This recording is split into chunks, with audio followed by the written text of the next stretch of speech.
Hey everyone, welcome to my YouTube channel. मैं हूं फैसल सोहेल।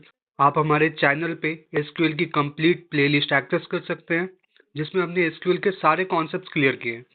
और आप डिस्क्रिप्शन में जाकर एसक्यूएल के नोट्स एंड टॉप 50 क्वेश्चंस की लिस्ट डाउनलोड कर सकते हैं एंड डाउट्स के लिए हमारे टेलीग्राम ग्रुप का पार्ट बन सकते हैं। So without any further delay, let's get started.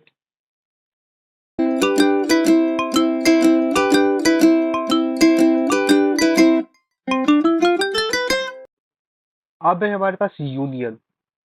Union क्या होता है? यूनियन का मतलब होता है ये क्या यूज करते हैं कंबाइन करने के लिए रिजल्ट को। ठीक है, मीन्स सेट ऑफ टू और मोर सेलेक्ट स्टेटमेंट्स। ये क्या करते हैं, हमें गिवन यूनिक रिकॉर्ड्स देते हैं और रिमूव करते हैं डुप्लीकेट्स को। ठीक है, और इसको अप्लाई करने के लिए हमारे पास कुछ कंडीशंस होते हैं। For example, select should have same number of columns. Okay, यानी हम लोग आगे सिंटेक्स देखेंगे, वहां पर ये 3 रूल्स देखेंगे।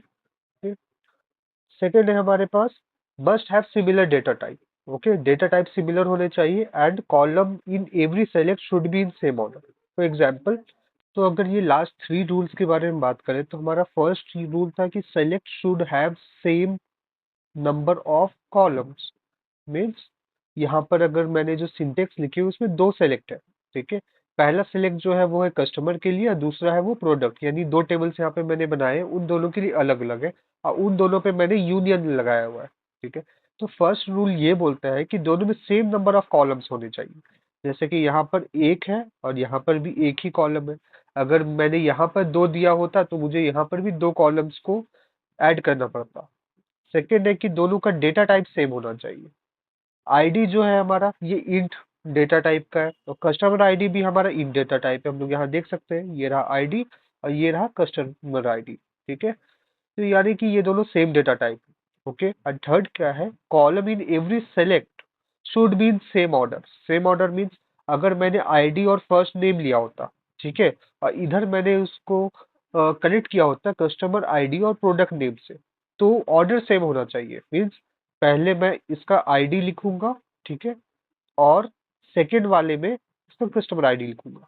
देन इसके बाद सेकेंड में मेरा अगर फर्स्ट नेम आता, तब उसके बाद यहाँ पर भी मैं प्रोडक्ट नेम लिखता। यानी अरेंजमेंट ऐसा होना चाहिए कि फर्स्ट ये है तो फर्स्ट ये लिखता मैं, सेकंड ये है तो सेकंड ये लिखता मैं। इस तरह यहाँ पर जो दोनों सेलेक्ट है उसमें इस तरीके से ये ऑर्डर चलता, तभी ये कनेक्शन पॉसिबल है। और इन दोनों क्वेरीज में मैंने यूनियन लगा दिया है। ठीक है, तो ये क्या करेगा, मुझे इन दोनों का यूनियन रिटर्न कर देगा, ये दोनों टेबल्स पे ऑपरेशन परफॉर्म करके। ओके, सिमिलरली हमारे पास इंटरसेक्शन है। इंटरसेक्शन भी सेम इसी तरीके से वर्क करता है, सारे रूल्स सेम है। बस हमें क्या करना होता है, ये यूनियन की जगह पे इंटरसेक्शन हमें लिख देना होता है। इंटरसेक्शन ये रिटर्न करता है कॉमन रोज, ये तो पता है। देन एक्सेप्ट, एक्सेप्ट भी हम लोग यूज करते हैं। सिमिलरली यही सिंटेक्स रहेगा, यही रूल्स रहेंगे, यूनियन की जगह हम एक्सेप्ट यूज कर देंगे। ये क्या करेगा, ये रिटर्न करेगा डिस्टिंक्ट रो, यानी कि ये डुप्लीकेट एलिमेंट्स को हटा देगा of first query but not in second. यानी हमारे पास 2 है तो उसमें से फर्स्ट, हमारे पास अगर हाँ, 2 टेबल है तो ये जो फर्स्ट टेबल होगा ना, इस फर्स्ट टेबल में हमें डिस्टिंक्ट रो करेगा, यानी यहाँ पर डुप्लीकेट्स को हटा दिया जाएगा बट सेकेंड के डुप्लीकेट्स को नहीं हटाया जाएगा। Okay, union all, union all का क्या काम होता है, ये सेम वर्क होता है इसका यूनियन की तरह, बट डोंट रिमूव डुप्लीकेट्स। ये ना डुप्लीकेट रिमूव नहीं करते हैं। जैसे हमारा यूनियन का काम क्या होता है, इन दोनों में जो मैच हो रहे हैं उनको भी लिस्ट करना और जो नहीं मैच हो रहे हैं उनको भी लिस्ट करना। ठीक है, लेकिन ये डुप्लीकेट, जब भी हमें डुप्लीकेट वैल्यू आ रही है तो वो उसे हटा देता है। ठीक है, ताकि यहाँ पर सिर्फ डिस्टिंक्ट वैल्यू मिले। बट यूनियन ऑल क्या करता है, ये डुप्लीकेट अलाउ करता है। ओके, यहाँ पर हम देख सकते हैं एसक्यूएल यूनियंस में, ठीक है, हमारे पास टेबल ए और बी है। अगर हमने ए और बी का यूनियन निकाला है, ठीक है, तब क्या होगा, 1 2 3 हमारे पास ये 3 आएंगे।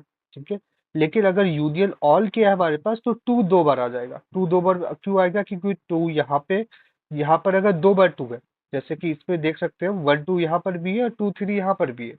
लेकिन यूनियन करने पे ही हमारा आएगा 1 2 3, क्योंकि 2 2 बार यहाँ पे मैच हो रहा है तो 2 बार की जगह 1 बार आएगा। ओके, लेकिन अगर यूनियन ऑल किया हमने तो ये 1 और 2 और 3, यानी ये 4 वैल्यूज आएंगे, 2 2 बार आ जाएगा यहाँ पे, यानी ये उसे रिमूव नहीं करेगा डुप्लीकेट्स को। I hope it's clear now. तो ये था आज का वीडियो। अगर आपको ये हेल्पफुल लगा तो लाइक एंड सब्सक्राइब ज़रूर करें, और अगर आपको कोई डाउट या क्वेश्चन हो तो आप कमेंट सेक्शन में लिख सकते हैं। I will answer to all. And आप हमारे टेलीग्राम ग्रुप को भी ज्वाइन कर सकते हैं। तो मिलते हैं अगली वीडियो में, तब तक के लिए happy learning and happy coding.